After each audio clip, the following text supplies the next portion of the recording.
Kejadian 37 ayat 3-4. Israel lebih mengasihi Yusuf dari semua anaknya yang lain. Sebab Yusuf itulah anaknya yang lahir pada masa tuanya. Dan ia menyuruh membuat jubah yang maha indah bagi dia. Setelah dilihat oleh saudara-saudaranya bahwa ayahnya lebih mengasihi Yusuf daripada semua saudaranya, maka bencilah mereka itu kepadanya dan tidak mau menyapanya dengan ramah. Oke, shalom saudaraku, kita ketemu lagi channel Pelita Kakiku. Karena firman-Mu adalah pelita bagi kakiku dan terang bagi jalanku. Ayat yang baru saja kita baca tentunya menjadi sesuatu hal yang Anda dan saya tidak asing lagi. Ini adalah sepenggal cerita tentang Yusuf dengan saudara-saudaranya. Dan di sana digambarkan bagaimana Israel atau Yakub lebih mengasihi Yusuf dengan alasan karena Yusuf adalah anak yang diperolehnya pada masa tuanya, gitu ya. Dan kemudian Israel atau Yakub menyuruh orang membuat jubah yang maha indah bagi Yusuf, dan kemudian hal itu membuat saudara-saudaranya membenci Yusuf. Gitu ya. Seperti judul yang Anda baca pada video ini saya membahas mengenai keluarga Kristen atau Christian parenting, khususnya berkaitan dengan hal pilih kasih, gitu ya. Mungkin menjadi sesuatu hal yang biasa, yang lumrah seringkali kita dengar, gitu ya. Tapi kita akan lihat kebenaran firman Tuhan yang terjadi pada cerita tadi, bagaimana ini menjadi satu keadaan di mana Yakub atau Israel pada waktu itu lebih mengasihi Yusuf. Gitu ya. Yakub punya alasan dia mengasihi Yusuf karena dia melihat bahwa Yusuf adalah anak yang diperolehnya pada masa tuanya, dan itu menjadi sesuatu alasan seakan-akan menjadi satu bentuk pembenaran bahwa Israel atau Yakub lebih mengasihi Yusuf dibanding saudara-saudara yang lain. Dan kemudian kita tahu ceritanya bagaimana kemudian saudara-saudara yang lain menjadi sesuatu hal yang mana mereka benci pada Yusuf karena mereka iri hati kayak ayahnya lebih mengasihi Yusuf dan membuatkan jubah yang maha indah. Dan kemudian tidak hanya sampai sana, kemudian Yusuf mendapat suatu mimpi yang saya yakin mendapat dua buah mimpi, dan saya yakin Anda dan saya kita sudah tahu, dan itu menimbulkan suatu ketidaksukaan yang semakin menjadi-jadi, dan pada akhirnya saudara-saudaranya mengambil upaya untuk kemudian menjual Yusuf setelah sebelumnya mereka berencana untuk membunuh Yusuf, tetapi kemudian salah seorang saudaranya melarang hal itu dilakukan.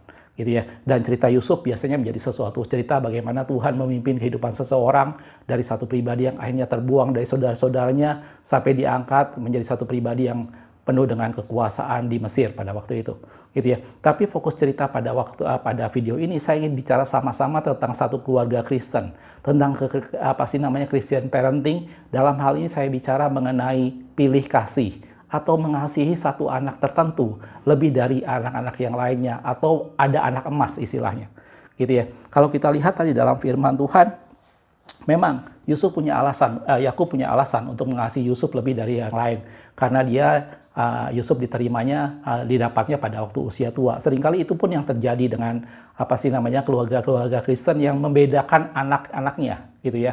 Jadi tentunya video ini akan lebih cocok buat Anda yang sudah mempunyai anak lebih dari satu orang, gitu ya. Kalau Anda punya anak yang tunggal satu orang, ya tentunya video ini tidak terlalu cocok. Tetapi kalau Anda punya anak yang lebih dari satu orang, 2, 3, dan selanjutnya, kecenderungan untuk munculnya sikap pilih kasih ini seringkali muncul, saudaraku, gitu ya, tanpa disadari, dan seringkali kita berasa bahwa kita punya alasan untuk melakukan itu, gitu ya. Bahkan ada beberapa suku atau beberapa golongan orang yang lebih mengasihi anak, misalnya anak lelaki, gitu ya. Dia merasa bahwa ini sesuatu hal yang istimewa, dia punya alasan untuk melakukan hal itu. Atau dia merasa ada golongan tertentu yang lebih mengasihi anak yang bungsu dan macam-macam, gitu ya.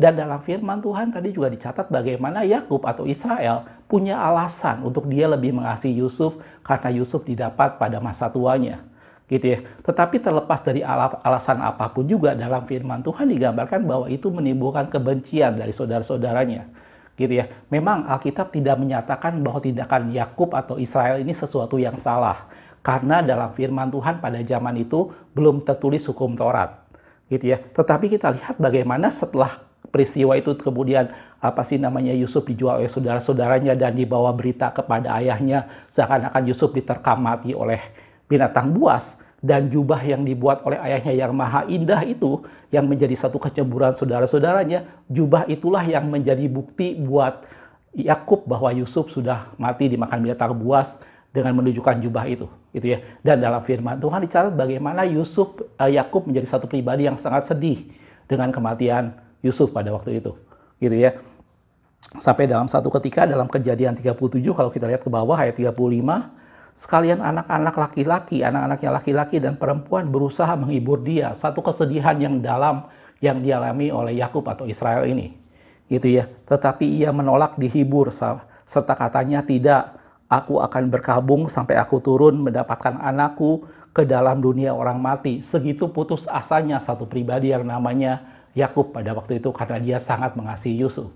Gitu ya. Pak, tadi saya sudah bilang Alkitab tidak mencatat memang tindakan Yakub sebagai satu tindakan yang salah.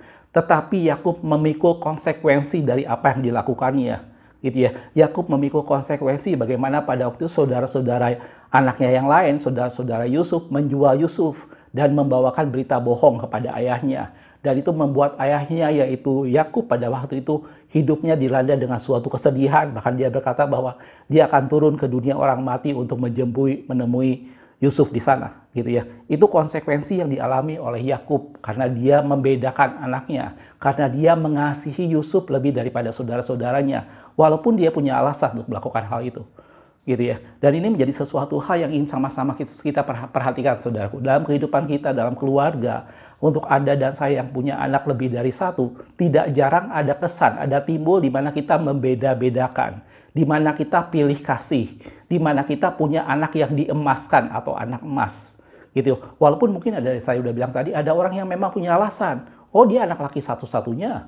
Oh, dia anak bungsu, sehingga kita seakan-akan membedakan hal itu, gitu ya. Dan firman Tuhan mencatat bahwa itu membawa satu konsekuensi yang berat buat keluarganya. Dalam hal ini adalah Yakub digambarkan bahwa dia menderita kesedihan. Kemudian saudara-saudara Yusuf waktu itu dilanda dengan kebencian terhadap Yusuf dan sehingga mereka mau membunuh Yusuf, tapi kemudian menjualnya, gitu ya. Dan ini menjadi pelajaran buat kita sama-sama, saudaraku, tentang perkara hal ini. Mungkin ini nampak sepele, tetapi perlu kita perhatikan sama-sama, gitu ya.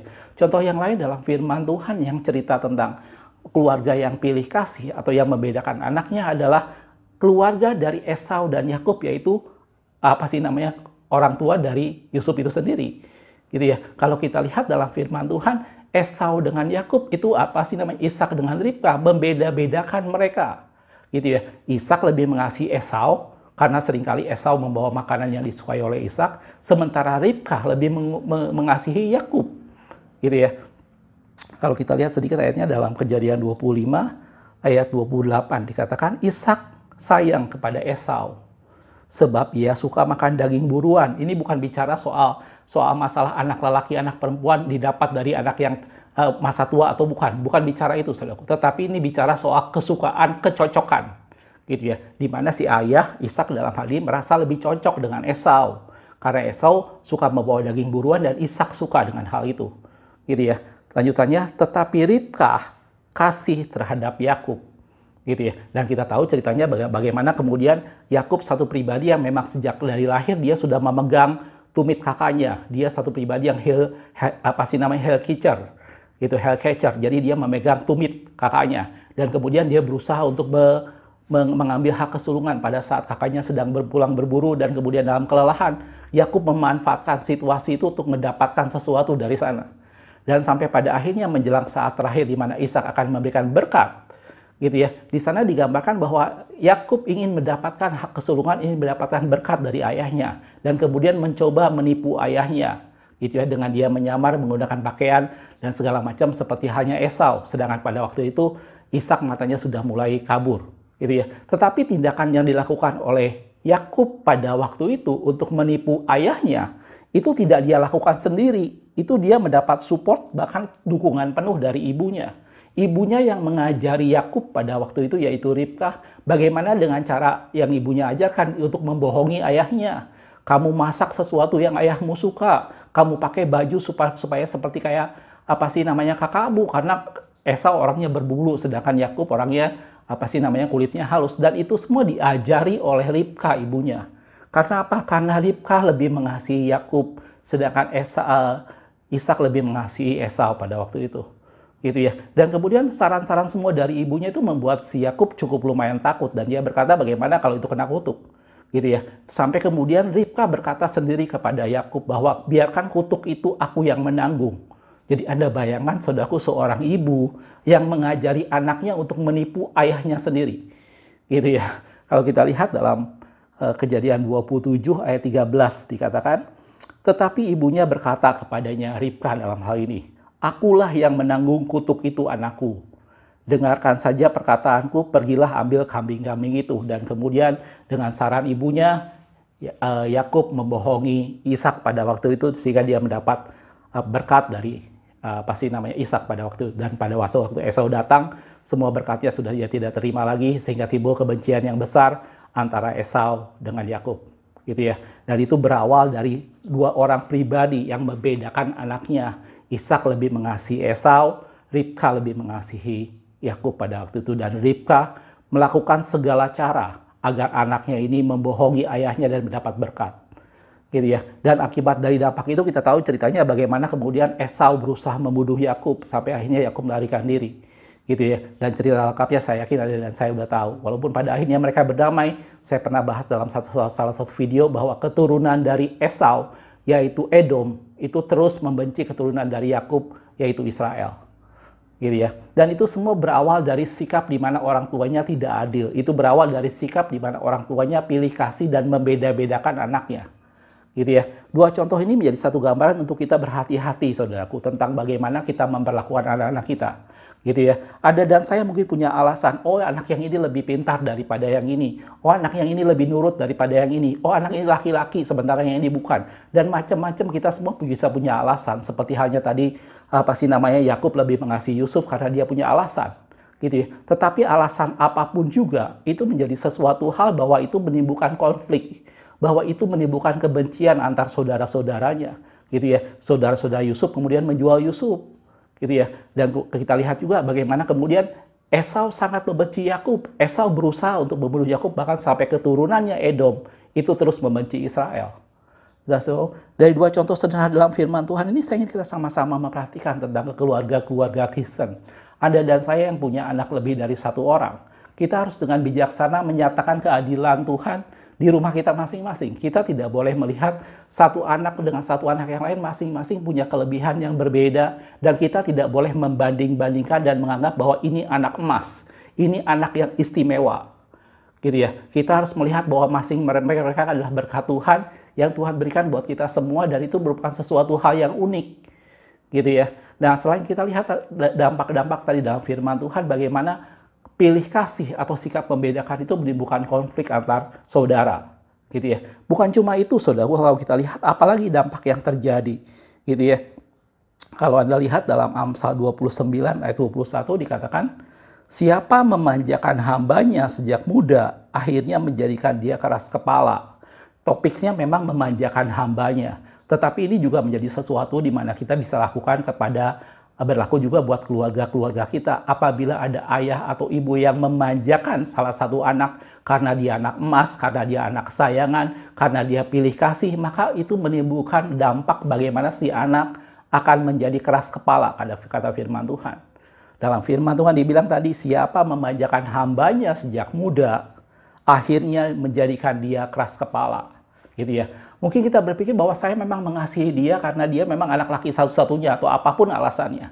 Tapi tanpa kita sadar, saudaraku, selain itu menimbulkan kebencian, iri hati dari saudara-saudaranya, itu membuat si anak tadi tanpa kita sadar, itu menjadikan dia keras kepala. Karena dia merasa bahwa saya orang diperhatikan, saya merasa orang yang istimewakan, saya merasa orang yang selalu benar apabila terjadi konflik antar saudara. Dan kata firman Tuhan dibilang, siapa memanjakan hambanya sejak muda, itu menjadikan dia keras kepala. Dan ini menjadi sesuatu hal yang tidak baik. Orang tua harus bertindak adil. Orang tua harus bertindak seimbang dengan semua anak. Tidak boleh ada yang dibedakan. Masing-masing punya kelebihan dan kekurangannya. Yang salah kita harus nyatakan salah, yang benar kita harus nyatakan itu benar. Gitu ya. Kita tidak boleh mengistimewakan seseorang hanya pada satu kelebihan atau hanya alasan-alasan pribadi. Alasan suku bangsa, jenis kelamin, dan macam-macam yang kita bisa anggap menjadi alasan untuk kita lebih mengasihi anak tertentu. Gitu ya. Apapun alasannya, seperti yang tadi kita lihat bagaimana Yakub akhirnya, karena dia membeda-bedakan, maka dia mengalami suatu kesedihan selama hidupnya sampai pada akhirnya dia bisa bertemu kembali dengan Yusuf. Gitu ya. Alkitab tidak menyatakan tindakan itu salah, tetapi kita bisa melihat konsekuensi yang harus ditanggung oleh seorang Yakub karena dia terlalu mengasihi Yusuf. Gitu ya. Dan kita juga lihat bagaimana tadi Ribkah dan Yakub sendiri, Ribkah dengan Ishak sendiri, bagaimana dia terlalu mengasihi satu mengasihi Yakub, satu mengasihi Esau, dan keturunan mereka akhirnya berkonflik dan itu terus berkepanjangan. gitu ya. Pilih kasih hanya menciptakan kecemburuan, hanya menciptakan iri hati dan konflik antar saudara, gitu ya. Setiap anak menjadi sesuatu hal di mana mereka harusnya mendapat hak yang sama. Hak yang sama di sini bukan berarti harus betul-betul dalam arti kata sama secara quantity, bisa aja sama secara quality, gitu ya, sesuai dengan kebutuhan masing-masing. Tetapi kita harus membagi kasih kita kepada setiap anak dengan adil, terlepas dari apapun juga alasannya, gitu ya. Dan kita lihat bahwa bukan cuma itu, gitu ya, bukan cuma terjadi konflik antar mereka, tetapi juga menimbulkan dampak bahwa si anak yang bersangkutan, kalau kita manjakan, kalau kita istimewakan, kalau kita anggap lebih dari saudaranya, maka dia menjadi pribadi yang keras kepala, kata firman Tuhan.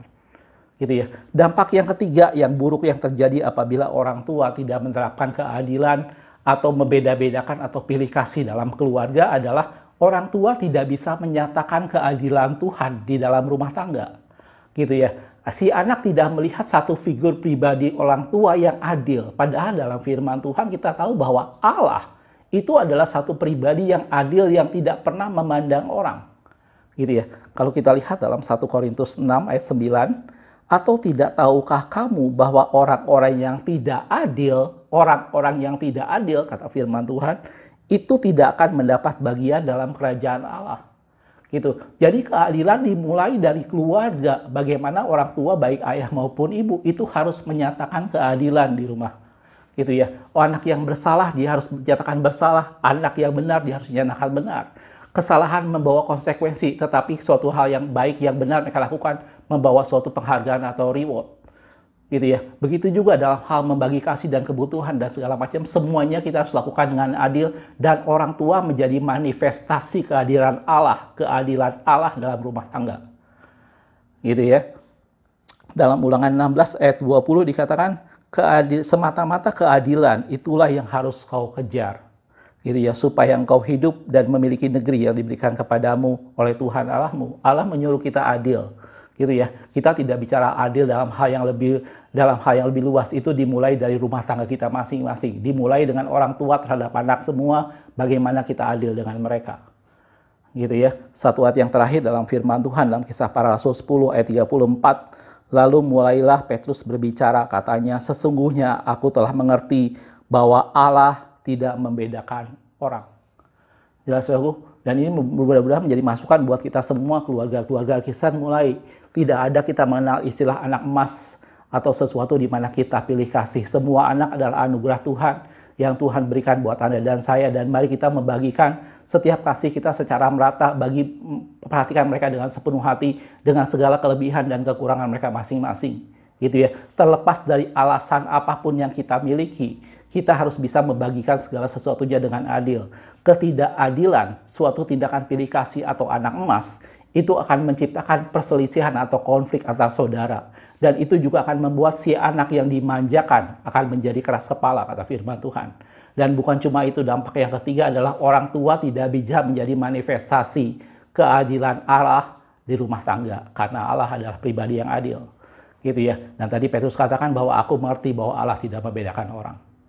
Saudara-saudaraku, mudah-mudahan dari video yang sederhana ini bisa menginspirasi Anda semua. Mari Anda keluarga-keluarga Kristen yang memiliki anak lebih dari satu, mari perhatikan anak Anda semua dengan adil. Mari perhatikan mereka semua, karena mereka adalah orang-orang yang Tuhan percayakan buat Anda dan saya. Saudara-saudaraku, makasih sudah menonton. Kita ketemu di video berikutnya. Tuhan Yesus memberkati.